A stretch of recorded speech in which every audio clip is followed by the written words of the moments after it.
जय श्री कृष्ण। राधे राधे दोस्तों आज मैं आप लोगों को लड्डू गोपाल की एक बेहद दर्दनाक और बिल्कुल सत्य लीला कथा सुनाऊंगी। दोस्तों, एक मनुष्य कितना गिर सकता है, अपने आप को किस हद तक गिरा सकता है कि वो भगवान के साथ इतना घिनौना अपराध कर दे। लड्डू गोपाल जो कि परमात्मा है, वो सभी के आराध्य है। हम सभी भक्त जिस लड्डू गोपाल को अपने घर विराजित कर जिनकी नित्य सेवा करते हैं, क्या कोई मनुष्य इतना गिर सकता है कि वो लड्डू गोपाल के साथ इतना घिनौना और क्रूर अपराध कर दे। दोस्तों, कोई भी मनुष्य, चाहे वो हिंदू हो या सनातन धर्म को मानता हो या फिर ना भी मानता हो, क्या फिर भी उसमें इतनी हिम्मत होगी, उसमें इतनी हिम्मत आ कैसे सकती है कि वो भगवान को लात मार दे, भगवान को लात मारकर जमीन में गिरा दे। क्या ऐसे लोगों को भगवान उनके किए की सजा नहीं देते? क्या ऐसे लोगों को पाप नहीं लगता? क्या ऐसे लोगों को उनके कर्मों की सजा नहीं मिलती? और दोस्तों, जरा सोच कर देखिए कि हमारे लड्डू गोपाल जो वर्षों से जिस घर में विराजित हो, जिस घर में उनकी सेवा पूजा हो रही हो, अगर उसी घर का कोई सदस्य उन्हें लात मार दे, उन्हें उसी घर से निकाल दे, तो ठाकुर जी को कितनी तकलीफ हुई होगी। दोस्तों, पूरी घटना अत्यंत मार्मिक है। आप भक्तों से अनुरोध है कि कृपया इस वीडियो को पूरा अंत तक जरूर देखिएगा। दोस्तों, आज की यह लीला कथा हमारे साथ शेयर की है हुगली की रहने वाली शिल्पी जी ने। शिल्पी जी कहती है कि हमारा निम्न मध्य वर्गीय परिवार है, हमारी पारिवारिक स्थिति बहुत अच्छी नहीं है, इसलिए मुझे खुद दूसरों के घर काम करना पड़ता है। मैं एक दीदी के घर पर झाड़ू पोछे का काम करती हूँ, घर की साफ सफाई करती हूँ, खाना बनाती हूँ और उसके बदले मुझे जो तनख्वाह मिलती है उसी से हमारे परिवार का गुजारा चलता है। शिल्पी जी कहती है कि मेरी उम्र लगभग 19 साल है। मेरे पिताजी की मृत्यु 4 साल पहले हो गई है। जब मेरे पिताजी जिंदा थे तब मुझे दूसरों के घर काम करने की जरूरत नहीं पड़ती थी। मैं भी पढ़ाई करती थी, स्कूल जाया करती थी। मेरे पापा एक फैक्ट्री में काम करते थे।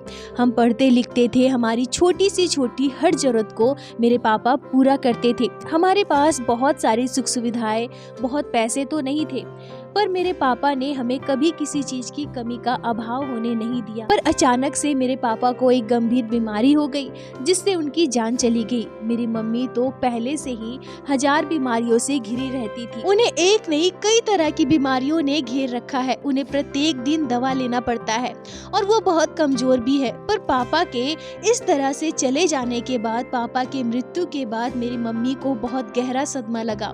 अब वो और भी ज्यादा कमजोर हो गई, इतनी कमजोर हो गई कि वो कहीं बाहर जाकर कुछ पैसे कमा सके, कुछ काम कर सके, इस स्थिति में वो बिल्कुल भी नहीं है। इसलिए घर चलाने के लिए मुझे ही काम करना पड़ता है। पापा के जाने के बाद मैंने पढ़ाई भी छोड़ दी और पड़ोस वाली दीदी के घर काम पर लग गई। उनका पूरा घर मैं ही संभालती हूँ, पूरे घर का काम करती हूँ।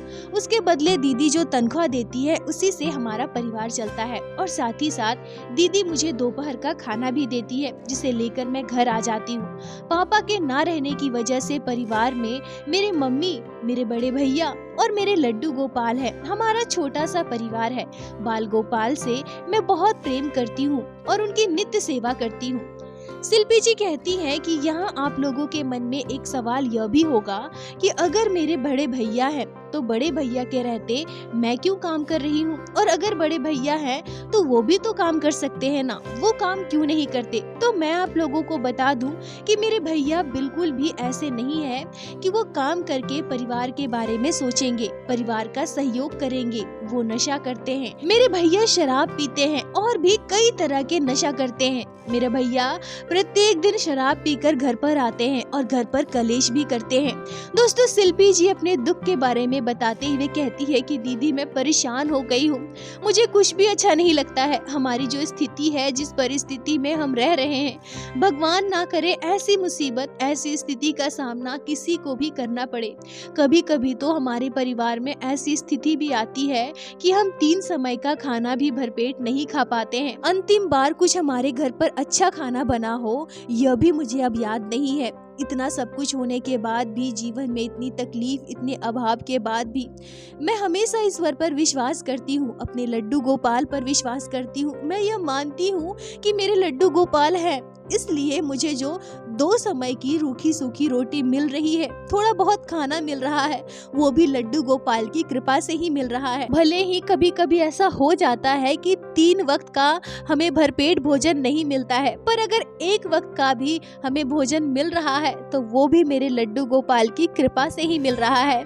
सब लड्डू गोपाल का ही आशीर्वाद है। अब मुझसे जो बन पाता है, मुझसे जैसा हो पाता है, मैं उसी तरह से लड्डू गोपाल की सेवा करती हूँ। मेरे पास जो भी हो उसी का भोग लगाती हूँ। पर यहाँ सबसे दुख की बात यह है कि मेरे भैया भी अगर कोई काम करते, घर पर थोड़ा सहयोग करते, घर खर्च में थोड़ा हाथ बटाते तो मेरा बहुत सहयोग हो जाता।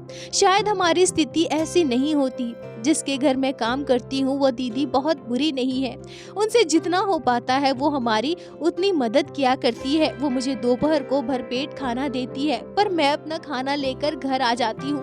मैं वहाँ बैठकर कभी नहीं खाती। अगर मैं वहाँ खा लूंगी तो मेरी माँ क्या खाएगी, मेरा भाई क्या खाएगा, मैं अपने लड्डू गोपाल को क्या भोग लगाऊंगी। अब क्योंकि दीदी के घर में प्याज लहसुन नहीं बनता है, दीदी शुद्ध शाकाहारी भोजन बनाती है, इसलिए मुझे प्रत्येक दिन दीदी के घर पर जो भी खाना मिलता है वो लाकर मैं सबसे पहले लड्डू गोपाल को भोग लगाती हूँ। उसके बाद ही उसे हम लोग खाते हैं। ये मेरा प्रत्येक दिन का रूटीन था। अब प्रत्येक दिन की तरह उस दिन भी मैं दीदी के घर से खाना लेकर घर पर आती हूँ। अब क्योंकि मुझे घर आने में काफी देर हो जाती है तो सबसे पहले घर आकर मैं जल्दी जल्दी लड्डू गोपाल को भोग लगाती हूँ। उस दिन भी मैं अपने लड्डू गोपाल को चेयर पर बिठाकर, कुर्सी पर बिठाकर लड्डू गोपाल के आगे भोजन की थाली परोसी और भोजन की थाली में तुलसी पत्र डाला, ग्लास के जल में भी तुलसी का पत्ता डाला और अपने हाथों से लड्डू गोपाल को भोजन करवाने लगी। मैं दीदी के घर से दाल चावल सब्जी और रोटी लेकर आई थी, उसी का भोग मैं अपने लड्डू गोपाल को लगा रही थी। अपने हाथों से बड़े ही प्यार से बाल गोपाल को खिला रही थी और साथ ही साथ मैं अपने कान्हा से ढेरों बातें कर रही थी, क्योंकि दिन भर तो मैं दीदी के घर पर रहती हूँ। उनके घर पर इतना सारा काम होता है और दोपहर रात में जो थोड़ा समय मिलता है तो मैं जब भी अपने लल्ला के पास सुकून से बैठती हूँ तो उनसे ढेरों बात किया करती हूँ और उन्हें अपने हाथों से प्यार से भोजन करवाती हूँ। प्रत्येक दिन की भांति उस दिन भी मैं वैसा ही कर रही थी। तभी मेरा भाई वहाँ पर आता है, मेरे भैया आते हैं, पर उनकी स्थिति बिल्कुल भी अच्छी नहीं थी। सर से पाँव तक वो लड़खड़ा रहे थे। उन्हें देखकर मुझे समझने में एक पल भी देर न लगा कि वो आज फिर से शराब पीकर आए हैं और वो घर आते ही मुझसे कहते हैं कि लाओ आज उस घर से क्या खाना लेकर आई हो, मुझे बहुत जोरों की भूख लगी है, मुझे खाना दे दो। अब क्योंकि मेरे भैया शराब पीकर आए थे और जब जब वो शराब पीकर आते हैं तब तब घर पे कलेश करते हैं। मुझे उन्हें ऐसी स्थिति में देखकर डर लगता है, मुझे बिल्कुल भी अच्छा नहीं लगता। मैंने अपने भैया से कहा कि भैया बस 2 मिनट, मैं लड्डू गोपाल को भोग लगा रही हूँ, बस हो ही गया है, अब 2 मिनट रुक जाइए, बस मैं लड्डू गोपाल को भोग लगाकर आपको खाना दे देती हूँ। अब मेरा इतना कहते ही भैया गुस्सा हो जाते हैं और गुस्से में आग बबूला होकर कहते हैं कि क्या तुम जब तक अपने लड्डू गोपाल को खिलाओगी क्या तब तक मुझे ऐसे बैठा रहना पड़ेगा? 2 रोटी खाने के लिए मैं इंतजार करता रहूंगा, इस मूर्ति को खिलाने के लिए तुम मुझे इंतजार करने को कह रही हो? अब ऐसा कहकर भैया ने कुर्सी पर जोरदार लात मार दी और भैया ने जैसे ही लात मारी वो कुर्सी जमीन पर पलट गई और कुर्सी के पलटते ही लड्डू गोपाल झटके से जमीन पर गिर गए। शिल्पी जी कहती हैं कि एक ही पल में ये क्या हो गया, क्या भैया ने लात मार दी? मेरे लड्डू गोपाल जमीन पर गिर गए। मैं समझ ही नहीं पाई। मैंने तुरंत लड्डू गोपाल को जमीन से उठाया और सीने से लगा लिया। मेरी आंखों से आंसू निकलने लगे। मुझे बहुत गुस्सा आया और मुझे इतना गुस्सा आया कि मैंने गुस्से में भैया से बहुत कुछ कह दिया। मैं गुस्से में भैया से कहने लगी कि तुमने ये क्या कर दिया? एक तो कुछ कमाते नहीं हो, मैं इतनी मेहनत करती हूँ, दूसरे के घर जूठे बर्तन मांजती हूँ, फिर घर पर जो 2 रोटी लेकर आती हूँ, कुछ पैसे लेकर आती हूँ, उसी से हम लोगों का 2 वक्त का खाना चलता है, 2 वक्त की रोटी मिलती है और तुम घर पर बैठे बैठे खाते हो। तुम्हें शर्म नहीं आती? और ऊपर से शराब पीकर प्रत्येक दिन हम लोगों से लड़ाई करते हो, झगड़ा करते हो और आज तुमने ये क्या कर दिया? मेरे लड्डू गोपाल को लात मारी तुमने मेरे लड्डू गोपाल को जमीन पर गिरा दिया। तुम्हें शर्म नहीं आती ऐसा करते हुए? शिल्पी जी कहती है कि मुझे बहुत दुख हो रहा था, मुझे बहुत तकलीफ हो रही थी। मेरे लड्डू गोपाल के साथ जो घटना घटी कहती, मेरे लड्डू गोपाल के साथ मेरे भैया ने जो व्यवहार किया वो मैंने सपने में भी नहीं सोचा था। कभी हमारे घर पर बाल गोपाल के साथ ऐसी घटना घटेगी, मेरे लड्डू गोपाल को लात मारा जाएगा। मुझे बहुत गुस्सा आ रहा था और गुस्से में बड़बड़ाते हुए मैं बोले जा रही थी, पर मेरे भैया इतने नशे में थे कि मेरी बातों का उन पर कोई असर नहीं हो रहा था। ऐसा लग रहा था मानो वो मेरी बात सुन ही नहीं रहे हो। वो मेरे आगे से भोजन की थाली उठाकर लेकर चले गए और बैठकर खाने लगे और साथ ही साथ उन्होंने मुझे स्पष्ट रूप से कह दिया, उन्होंने बोला कि मैं कोई काम नहीं करूंगा, तुम्हें करना है तो करो, नहीं करना है तो मत करो, पर मुझसे आगे से ऐसे बात मत करना। शिल्पी जी कहती हैं कि मेरे लड्डू गोपाल के साथ जो व्यवहार किया गया, मेरे बाल गोपाल को जो तकलीफ दी गई, इसके बाद मुझे बहुत तकलीफ हो रही थी। मुझे इतना गुस्सा आया कि एक पल भी मैं उस घर पर नहीं रुकूंगी, मुझे नहीं रहना यहाँ पर। मैं इतना गुस्सा थी कि मेरा शरीर गुस्से से कांप रहा था। और संयोग देखिए, उस समय मेरी माँ भी घर पर नहीं थी। मैंने तुरंत लड्डू गोपाल को गोद में उठाया। मेरे कान्हा को चोट लगी है, मेरे कान्हा को तकलीफ हो रही है। मेरे लड्डू गोपाल को जमीन पर पटक दिया गया, मेरे बाल गोपाल को दर्द हो रहा है। ये सारी बातें मन में सोचते हुए मेरे नेत्र सजल हो रहे थे, मेरी आंखों से आंसू नहीं रुक रहे थे। और उसी समय लड्डू गोपाल को गोद में लेकर मैं घर से निकल गई। मैं रास्ते में चली जा रही थी। मैं कहाँ जा रही हूँ, मेरा ठिकाना कहाँ होगा। मैं इतने गुस्से में घर से निकली हूँ, पर ऐसे मैं कहाँ जाऊंगी, मुझे कुछ भी नहीं पता। मैं बस चले जा रही थी। मेरे लड्डू गोपाल की तकलीफ को मैं महसूस कर पा रही थी। ऐसा लग रहा था जैसा मेरा कोई अपना नहीं है। जब मेरे लड्डू गोपाल के साथ ऐसी घटना घट गई और मैं वहाँ चुपचाप बैठी रही, मैं कुछ भी ना कर पाई, तो फिर इस दुनिया में मेरा भला और कौन है। ऐसा सोचते सोचते मैं बहुत दूर निकल गई। मेरी मंजिल निश्चित नहीं है, मुझे कहाँ जाना है मुझे कुछ भी नहीं पता। चलते चलते मैं बहुत थक गई और तभी जाकर एक पेड़ के नीचे बैठ गई। पेड़ के नीचे बड़ा सा चबूतरा बना था, आसपास मुझे कोई दिखाई नहीं दे रहा था। वहीं अपने लड्डू गोपाल को गोद में लेकर मैं बैठी रही और बाल गोपाल को सीने से लगाकर मैं रोने लगी, कहने लगी कि ठाकुर जी, आज हमारे परिवार में, आज हमारे घर में आपके साथ बहुत बड़ा अनर्थ हुआ है। जिस भगवान को दुनिया पूजती है, आज उस लड्डू गोपाल को लात मारा गया है। हे मेरे लल्ला, मेरे कान्हा, आपको कहाँ चोट लगी है, आपको तकलीफ हो रही है, मेरे लड्डू गोपाल आपको दर्द हो रहा है। शिल्पी जी कहती है कि यह कहते हुए वही पेड़ के नीचे बैठे बैठे मैं रो रही थी और रोते रोते मन ही मन में यह सोच रही थी कि अब मैं दोबारा उस घर में कभी वापस नहीं जाऊंगी। जब मुझे दूसरों के घर बर्तन मांज कर ही खाना है, दूसरों के घर काम करके ही खाना है, तो भला मैं उस घर में क्यों रहूं। उस घर में जहाँ मेरे लड्डू गोपाल के साथ ऐसा व्यवहार किया गया, जहाँ प्रत्येक दिन कलेश होता हो, मैं उस घर में वापस नहीं जाऊंगी। जब मुझे मेहनत मजदूरी करके ही खाना है तो मैं कहीं और काम करके भी खा सकती हूँ, पर मैं उस घर में वापस नहीं जाऊंगी जहाँ मेरे कान्हा के साथ इतना बुरा व्यवहार हुआ हो। शिल्पी जी कहती है कि मैं बहुत ज्यादा पैदल चल चुकी थी, बहुत दूर निकल चुकी थी। अब इतना पैदल चलकर मैं बहुत थक गई और उसी पेड़ के नीचे मैं बैठी हुई हूँ और ये सारी बातें सोच रही हूँ। तभी पता नहीं कब मेरी आंख लग गई और तभी मेरे साथ घटी एक रोंगटे खड़े कर देने वाली घटना। मैंने एक चौंका देने वाला सपना देखा। मैं अपने सपने में देखती हूँ कि एक छोटा सा बच्चा मेरे पास आकर खड़ा है और वो मुझसे कह रहा है, दीदी दीदी चलो ना दीदी, घर चलते हैं। शिल्पी जी कहती है कि जब मैं उस बच्चे की ओर देखती हूँ तो मुझे ऐसा महसूस होता है जैसे उस बच्चे को चोट लगी हो, वो बच्चा दर्द से करा रहा हो। तभी वो बच्चा फिर से मुझसे कहता है कि दीदी ये तुम कहाँ जा रही हो, चलो ना हम घर वापस चलते हैं। देखो ना दीदी, मुझे बहुत चोट लगी है, बहुत दर्द हो रहा है, पर मैं मैया को छोड़कर नहीं जाना चाहता। सोचो दीदी, अगर तुम चली गई तो मैया का क्या होगा। चलो ना दीदी, घर वापस चलते हैं। मुझे अच्छे से तुम मालिश कर देना, मैं भी ठीक हो जाऊंगा। तुम परेशान मत हो दीदी, मैं बिल्कुल ठीक हो जाऊंगा। शिल्पी जी कहती है कि वो सपना देखते ही मेरी नींद खुल जाती है। शिल्पी जी कहती है कि वो सपना देखते ही मेरी नींद खुल जाती है। मैं उठकर बैठ जाती हूँ और तभी मैं सोचती हूँ कि ये कौन है जो मुझे घर वापस जाने को कह रहा है।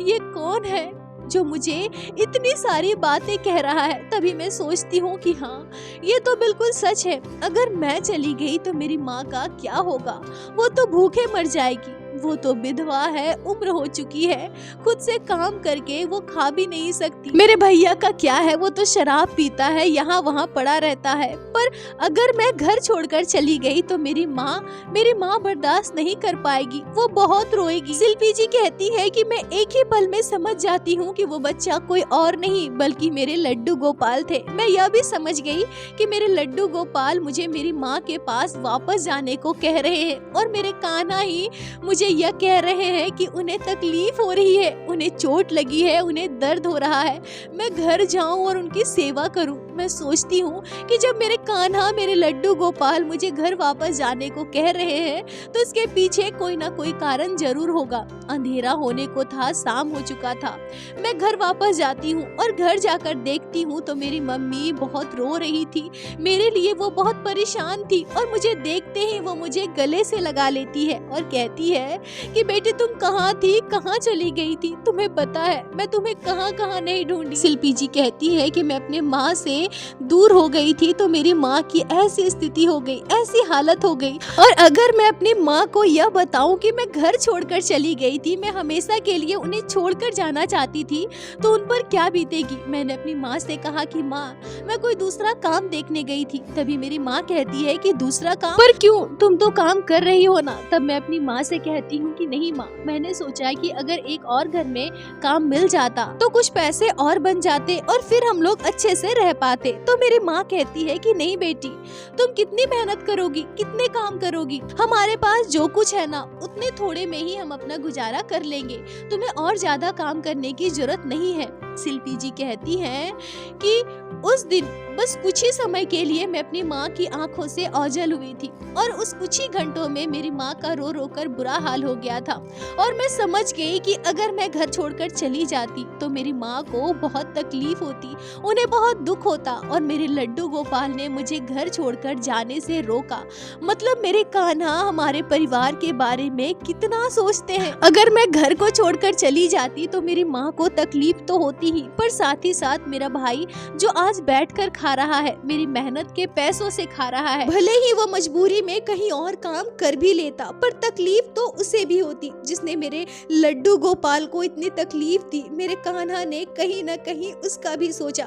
मेरे लल्ला नहीं चाहते कि किसी को भी तकलीफ हो। शिल्पी जी कहती है कि मैंने उसी दिन प्रतिज्ञा की कि चाहे मेरे जीवन में कितना भी बुरा समय आए, स्थिति चाहे कैसे भी हो, पर मैं अपनी माँ को छोड़कर कभी नहीं जाऊंगी, कभी भी नहीं जाऊंगी। मैं अपने लड्डू गोपाल को उनके स्थान पर विराजित कर दी और नित्य कई दिनों तक लगातार बाल गोपाल को चंदन का लेप लगाती रही, गर्म तेल से बाल गोपाल की मालिश करती रही, उनके चरणों को दबाती थी, उनके विग्रह को, उनके शरीर को अच्छे से दबाती थी, मालिश करती थी। बाल गोपाल से रोज प्रार्थना करती थी कि हे ठाकुर जी, आप जल्द से जल्द स्वस्थ हो जाओ और मुझे संकेत दो कि आप ठीक हो, मुझे आभास करवाओ कि आप बिल्कुल ठीक हो, संपूर्ण रूप से स्वस्थ हो चुके हो। तभी एक दिन मुझे मेरे कान्हा सपने में मुस्कुराते हुए नजर आते हैं, मुझे ये संकेत देते हैं कि अब वो ठीक है, बिल्कुल स्वस्थ है और मेरे लल्ला मेरे साथ है। बस मेरे लल्ला से मैं यही प्रार्थना करूंगी कि हे मेरे ठाकुर जी, मेरे भाई को सद्बुद्धि दीजिए। मेरे भाई की वजह से मेरी मम्मी को बहुत तकलीफ होती है। मैं नहीं चाहती कि बुढ़ापे में मेरी मम्मी को इतना दर्द झेलना पड़े। हे ठाकुर जी, मेरे भाई को सतमार्ग पर लेकर आइए। शिल्पी जी कहती हैं कि जो दुख हमारे जीवन में है उसका अंत नहीं हुआ, वो अब भी हम दोनों माँ बेटी झेल रहे हैं। मेरे भाई का स्वभाव अब भी वैसा है, शराब पीकर आता है, हम लोगों से पैसे मांगता है, खाना मांगता है, हमारे घर में प्रत्येक दिन अशांति होती है, हम लोगों से लड़ता झगड़ता है। पर इतनी मुसीबत के बीच हम दोनों माँ बेटी ने हिम्मत बांध रखी है। हमें नहीं पता कि आगे हमारे जीवन में क्या होगा, पर मुझे मेरे कान्हा पर विश्वास है, मेरे कान्हा मेरे साथ है, तो मुझे उम्मीद है कि आने वाला समय हमारे लिए जरूर कुछ बेहतर लेकर आएगा। शिल्पी जी, आपका बहुत बहुत धन्यवाद जो आपने लड्डू गोपाल की इस अद्भुत लीला कथा को हमारे साथ शेयर की, जिसे मैं हमारे चैनल के माध्यम से बाकी सारे भक्तों तक पहुंचा सकी। अपना साथ और प्यार ऐसे ही बनाए रखें और मैं आपके लिए लड्डू गोपाल से प्रार्थना करती हूँ कि आपके जीवन में जो सारी समस्याएं हैं उसका अंत हो, आप हमेशा खुश रहो, आपके भाई को सद्बुद्धि मिले और आपके जीवन में जो उतार चढ़ाव चल रहे हैं, आपको जो असुविधाएं हो रही हैं, जिस परिस्थिति से आप गुजर रही है उन सभी का समाधान हो। लड्डू गोपाल की कृपा सभी पर बनी रहे। दोस्तों, इस घटना पर आपके क्या विचार है, आपके क्या राय है, कमेंट में जरूर बताएं। मुझे आप सभी के कमेंट का इंतजार रहता है। और प्रत्येक दिन की भांति लीला कथा के अंत में मैं आप सभी भक्तों से हाथ जोड़कर प्रार्थना करूंगी, ठाकुर जी की भक्ति कीजिए, लड्डू गोपाल की सेवा कीजिए, नाम जाप कीजिए और एक बार मेरे साथ प्रेम से कहिए, बोलो बांके बिहारी लाल की जय, लड्डू गोपाल की जय, जय जय श्री राधे। दोस्तों, यदि आप लोगों को आज की यह लीला कथा अच्छी लगी हो, आपके हृदय को स्पर्श की हो, तो कृपया वीडियो को लाइक कर अपने दोस्तों के साथ शेयर अवश्य करें, जिससे बाकी भक्त भी लड्डू गोपाल की इस अद्भुत लीला कथा का श्रवण कर सके। और हमारे चैनल को सब्सक्राइब करें, जिससे प्रत्येक दिन आप लोग हमारे चैनल पे श्री बांके बिहारी श्री लड्डू गोपाल की अद्भुत लीला कथाएं श्रवण कर सके। दोस्तों, यदि आपके जीवन में घटी हो कोई भी चमत्कारी घटना या लड्डू गोपाल ने कभी भी की हो कोई भी लीला जिसे आप हमारे साथ शेयर करना चाहते हैं, तो कृपया हमें इंस्टाग्राम पे मैसेज करें। हम आपसे कांटेक्ट करेंगे और आपकी उस लीला कथा को हमारे चैनल पे बाकी सारे भक्तों के साथ शेयर अवश्य करेंगे। लड्डू गोपाल की कृपा आप पर और आपके पूरे परिवार पर बनी रहे। राधे राधे दोस्तों।